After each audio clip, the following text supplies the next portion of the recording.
Selamat pagi para netizen dimanapun kita berada, salam inspirasi bagi kita semua. Banyak yang mengkaitkan bahwa Didit Prabowo sebelum Roy Suryo ditangkap begitu kan ya, selang satu hari tiba-tiba Roy Suryo ditangkap begitu kan. Banyak muncul spekulasi bahwa ada apa, pesan apa yang dibawa oleh Didit Prabowo kepada Jokowi begitu kan. Banyak muncul spekulasi ya. Walaupun istana sudah memberikan satu statement bahwa pertemuan putra Presiden Prabowo Subianto ya hanya pertemuan silaturahmi biasa begitu ya, karena Didit sedang berada di Solo ya, dan bertepatan dengan momentum 1 Muharram. Nah, banyak muncul spekulasi begitu. Ada apa? Apakah ada udang di balik batu? Makanya saya kira ada pertanda apa begitu, banyak muncul narasi-narasi di berbagai media sosial begitu kan ya. Ada yang malah memberikan satu statement di berbagai media sosial dengan isu-isu bahwa kenapa Roy Suryo ini ditangkap setelah Didit Prabowo ya mengunjungi Jokowi begitu. Ini muncul narasi-narasi di berbagai media sosial. Tapi perlu diingat bahwa ada tanda-tanda apa, bahwa pesan apa begitu. Saya menganggap bahwa mungkin silaturahmi satu sisi begitu kan. Tapi kan perlu diingat bahwa seorang Jokowi ya dengan Presiden Prabowo Subianto kabarnya ingin bertemu begitu, tapi terhalang, ada suatu hal yang kemudian terhalang begitu, nggak tahu lagi begitu kan ya. Tapi dengan adanya seperti ini, orang-orang bisa melihat begitu kan ya, bisa menebak lah begitu apa pesan apa yang kemudian dilakukan oleh Didit Prabowo ini begitu kan. Nah, Istana Presiden yang menegaskan bahwa pertemuan itu hanya pertemuan agenda tidak ada agenda politik begitu kan. Dia hanya menegaskan bahwa hanya bersilaturahmi. Itu disampaikan dari istana begitu kan ya, dari Manchester di situ. Tapi kita tahu bahwa masyarakat kan sudah paham begitu kan, bahwa apa yang kemudian dipertontonkan Didit begitu kan ya, terus kemudian orang-orang mengkaitkan dengan Didit dan sebagainya begitu dengan penangkapan Roy Suryo CS begitu kan ya, dengan kawan-kawannya begitu. Orang-orang pasti mempertanyakan ada apa begitu. Coba kita tonton ya terlebih dahulu apa yang kemudian disampaikan oleh si Didit ini begitu kan, ketika berada di rumah Jokowi begitu kan ya. Banyak yang kemudian memberikan satu statement begitu kan ya. Coba kita tonton ya, seperti ini.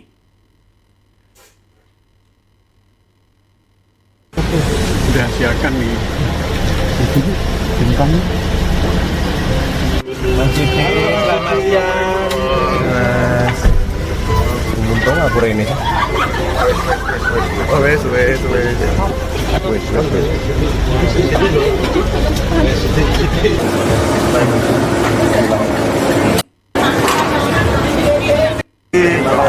Nah, itulah ya, Jokowi mengantar sampai keluar begitu kan, sampai ke pintu gerbangnya. Ini yang kemudian menjadi spekulasi-spekulasi besar ya.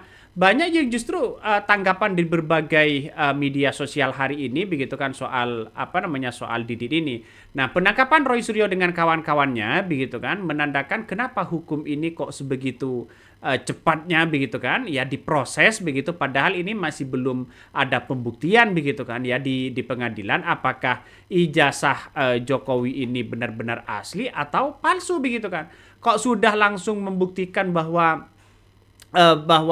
ini langsung ditangkap dan sebagainya begitu. Orang banyak yang kemudian mengatakan ada apa di balik ini semua. Nah, satu hal yang kemudian kita lihat begitu kan dalam jumpa persnya begitu kan ya, Pak Ukro begitu kan sudah menegaskan begitu penangkapan hal-hal seperti ini bisa saja ada nuansa yang kemudian bersifat politis dan sebagainya ya. Pak Ukro itu sudah mengungkapkan bahwa apa yang kemudian dipertontonkan hari ini begitu oleh penegakan hukum ini, apakah sesuai dengan prosedur atau tidak begitu. Pak Ukro ini mengkritik keras karena memang belum disampaikan apakah ke pengacaranya apakah ini Roy Suryo ini ditangkap atau tidak begitu kan. Belum ada, tiba-tiba kabarnya sudah ditangkap. Dan P21 itu sudah lewat dari masanya kabarnya. Coba kita tonton apa yang disampaikan oleh Pak Ukro. Tiba-tiba Bapak. Langsung lab ya, Kak? Orang di ICU tadi baik-baik dokter.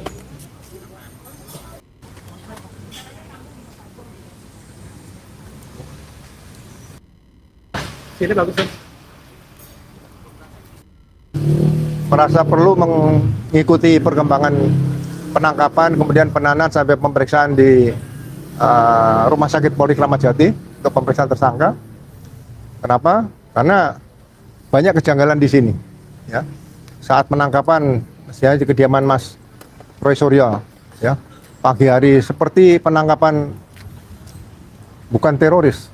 Ya, kalau menurut cerita Mas Roy mirip dengan peristiwa penangkapan dan penembakan para jenderal-jenderal yang menjadi pahlawan Republik kita, korban keganasan G30 SPKI waktu tahun 1965. Ya, di mana penyidik masuk, ya, dengan mengetuk pintu, alasan mengantar surat perintah, tapi setelah masuk, Mas Roy memaksa masuk, ya, memaksa untuk mengajak Mas Roy Suryo tanpa bisa mandi dulu, ganti baju, ganti celana, ganti sepatu, langsung disuruh ikut. Dan salah satu perwiranya yaitu Ibtu R namanya, ya, atau namanya siapa, Rosa atau siapa, yaitu. Nah, itulah yang kemudian ya disampaikan oleh Pak Ukro begitu kan ya. Sudah banyak cerita-cerita bahwa penangkapan Roy Suryo ini sampai masih belum memakai sepatu, memakai baju dan sebagainya, nampaknya dipaksa begitu kan ya. Ini kan bukan kejahatan yang kemudian Penyidik pria. seperti apa namanya, seperti yang kemudian seperti misalnya pencurian, terus kemudian apa namanya, korupsi yang triliunan, ya, terus kemudian kejahatan-kejahatan lainnya, tidak begitu kan. Justru ini menandakan ada sesuatu apa di balik ini semua. Orang kan pasti banyak Anggota polisi pria bercerita itu begitu kan ya, sangat disayangkan memang memasuki kamar Ibu Roy Suryo. Terjadi begitu kan ya. Kenapa Pak Ukro ini mengungkapkan secara detail ya bahwa kenapa penangkapan Roy Suryo kok begitu hebohnya ya. Semoga saja nanti penangkapan, detik-detik penangkapan itu ada CCTV di apa namanya, di video Roy Suryo begitu kan, di rumah Roy Suryo, agar publik tahu begitu kan. Kok sebegitu ngerinya begitu? Jangan-jangan ini bisa saja ada nuansa-nuansa pesanan atau tidak. Ini kan ada sebuah hal yang kemudian kita harus sampaikan kepada publik. Belum ditunjukkan ijazahnya tapi sudah diproses, kan ngeri. Kan ngeri, Bos ya. Coba kita tonton apa yang disampaikan Pak Ukro. Ya. Ya. Ini etikanya di mana sudah nggak ada, ya. Kalau saya pernah belajar ke kepolisian Amerika, ya, mengambil HP seorang istri yang calon tersangka saja itu bisa dipecat seperti ini. Tapi kalau di Indonesia nggak tahu, dibiarkan ya nanti akan menjadi pelajaran yang turun-turun diberikan pada juniornya. Nah, setelah itu dibawa dengan alasan tidak dijelaskan, padahal pada saat akan menangkap itu harusnya diberitahukan peristiwanya apa, kenapa ditangkap dan sebagainya. Nah, itu kalau kita bandingkan dengan di Amerika kabarnya begitu. Kalau sampai apalagi ada hal yang kemudian memeriksa dokumen-dokumen orang gitu, bisa saja itu dipecat. Nggak tahu kalau di Indonesia apakah mau dibiarkan atau tidak. Kata Pak Ukro begitu kan. Seharusnya ya apa, dipecat begitu kan. Walaupun sesuai dengan prosedur perintah, tapi kan berikanlah kesempatan kepada orang itu ya untuk memakai celana dalam, memakai sepatu dan sebagainya begitu kan. Itu biar apa? Biar clear, biar masyarakat itu tahu bahwa penegakan hukum itu sesuai dengan etika, Apa yang kemudian dilakukan oleh Roy Suryo ini kan bukan kejahatan besar, bukan koruptor, bukan apa-apa begitu kan. Masih belum ingkrah begitu kan. Tapi kenapa langsung seperti kayak maling dan koruptor aja penangkapannya? Ini yang dikritik oleh Pak Ukro begitu. Aduh, kacau penegakan hukumnya begitu kalau sudah seperti itu. Coba kita baca lagi komentar-komentar dari dari Pak Ukro. Langsung dibawa ke Polda Metro Jaya. Ya. Dokter Tifa juga sama. Ya. Itu pada saat Dokter Tifa akan melaksanakan ujian dokternya, ya, sudah dalam kendaraan, ditempel dari belakang kendaraan, tidak bisa bergerak, mundur, kemudian dari samping, langsung dibawa ke Polda Metro Jaya. Ya, jadi penangkapan cara-cara begini sebenarnya tidak perlu terjadi lagi pada tahun 2026, ya, yang kita siap nanti akan menjelang 19 tahun lagi Indonesia emas seperti itu, ya. Ini sama dengan cara-cara yang dilakukan seperti zaman Orde Baru tadi, ya, atau sebelum Orde Baru tahun 65 seperti itu. Nah, ini ngeri sedap ya, ngeri sedap ya. Kok penangkapan seperti itu? Ada apa? Nah, saya berharap bahwa proses seperti ini, begitu kan ya, harus ya setidaknya begitu kan ada etika lah begitu kan. Tapi kan tergantung dari pimpinannya. Pak Ukro ini justru mengkritik bagaimana penangkapan dengan secara etika dengan baik begitu kan ya.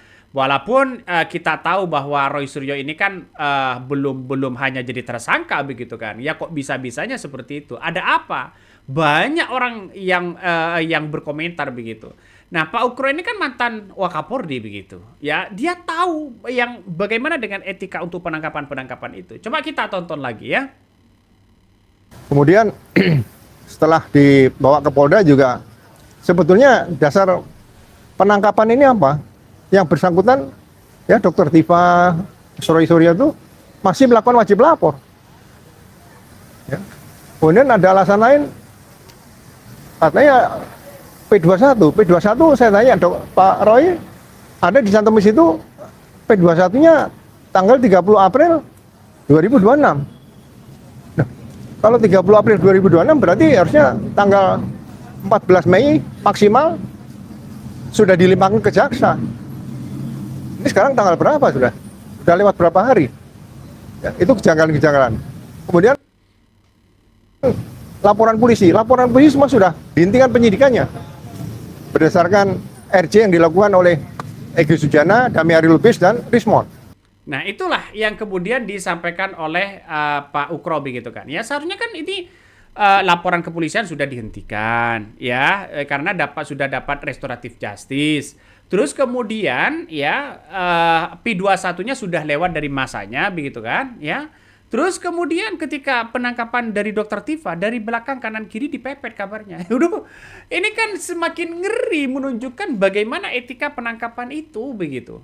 Nah, saya berharap bahwa siapa yang menangkap itu.